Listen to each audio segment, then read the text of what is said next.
C'est dans un Burundi en pleine crise politique que Ban Ki-moon est arrivé ce mercredi pour une visite officielle de quelques heures.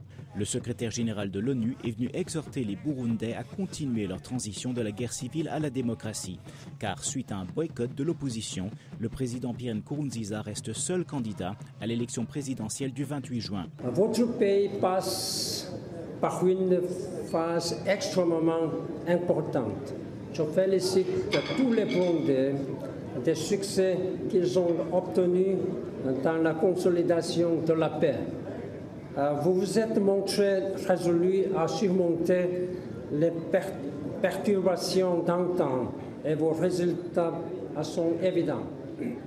La tenue actuelle des élections est un exemple parmi beaucoup d'autres. Retour en arrière.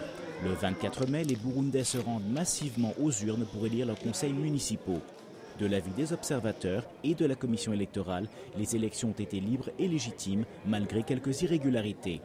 Mais 6 partis d'opposition dénoncent les résultats officiels qui donnent 64% des voix au CNDD-FDD au pouvoir. Ils annoncent le retrait de la présidentielle et menacent de boycotter les 3 autres consultations prévues cette année.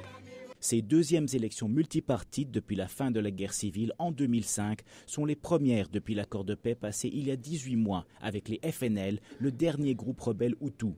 Agathon Rwasa, son leader, fait partie des candidats qui boycottent la présidentielle. Steve McDonald, expert sur le Burundi, pense que la stratégie de l'opposition n'est pas nécessairement mauvaise. La menace d'un boycott est une bonne stratégie pour l'opposition. Elle a déjà mené à des recomptages et modifications de résultats. Mettre cette menace à exécution, c'est une autre histoire et ce serait de mauvais augure.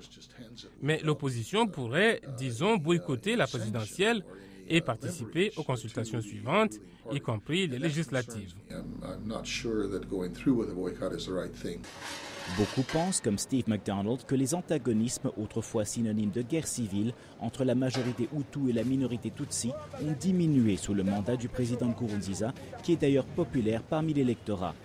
Mais ses adversaires ainsi qu'une partie de la presse accusent Nkurunziza de vouloir faire le ménage dans l'espace politique Hutu à coups d'arrestations et de harcèlement d'opposants.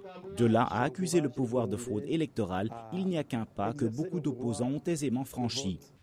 De son côté, la commission électorale affirme que les élections se tiendront comme prévu et qu'elle est prête à étudier d'éventuelles requêtes des partis d'opposition pour réintégrer la campagne présidentielle.